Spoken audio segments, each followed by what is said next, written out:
తెలంగాణ రాష్ట్ర పోలీస్ శాఖలో అత్యంత చురుకైన సమర్థవంతమైన అధికారినిగా పేరున్న ఐజీ సుమతి ఇప్పుడు మల్కాజ్గిరి పోలీస్ కమిషనర్గా పగ్గాలు చేపట్టనున్నారు. ప్రస్తుతం స్పెషల్ ఇంటెలిజెన్స్ బ్రాంచ్ చీఫ్గా ఉన్న ఆమెను ప్రభుత్వం ఈ కీలక బాధ్యతకు ఎంపిక చేసింది.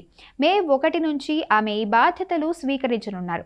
ఆమె ఇటీవల వార్తల్లో నిలవడానికి ప్రధాన కారణం మావోయిస్టుల లొంగుబాటు ప్రక్రియ. కేంద్ర ప్రభుత్వం విధించిన గడువులోపు రాష్ట్రానికి చెందిన కీలక మావోయిస్టు నేతలు జనస్రవంతిలోకి వచ్చేలా చేయడంలో ఆమె వ్యూహాత్మకంగా వ్యవహరించారు. క్షేత్రస్థాయి పరిస్థితులపై ఆమెకున్న అవగాహన, ఇంటెలిజెన్స్ ఆపరేషన్లను సమన్వయం చేసిన తీరు ప్రభుత్వ పెద్దల ప్రశంసలు అందుకుంది. ఈ గుర్తింపు ఆమెను కీలకమైన కమిషనరేట్ బాధ్యతలకు చేర్చింది. జోగులాంబ గద్వాల్ జిల్లా కలగోట్ల గ్రామానికి చెందిన బడుగుల సుమతి 2000లో గ్రూప్ 1 ఆఫీసర్గా ఎంపికయ్యారు.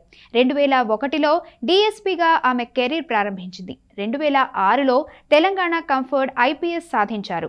2022లో మహిళా దినోత్సవం సందర్భంగా సుమతికి తెలంగాణ విశిష్ట మహిళా పురస్కారాన్ని కూడా ఇచ్చింది. మల్కాజ్గిరి కమిషనర్గా బాధ్యతలు తీసుకోబోతున్న సుమతి ముందు పెద్ద సవాళ్లున్నాయి.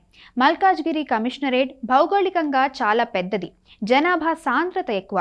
ఇక్కడ పెరుగుతున్న సైబర్ నేరాలు, చోరీలను అరికట్టడం, కమిషనరేట్ పరిధిలోని కీలక జంక్షన్లలో ట్రాఫిక్ సమస్యలను పరిష్కరించడం, అలాగే గతంలో మహిళా భద్రతా విభాగంలో పనిచేసిన అనుభవంతో ఈ ప్రాంతంలో మహిళల రక్షణ కోసం ప్రత్యేక చర్యలు చేపట్టే అవకాశం ఉంది.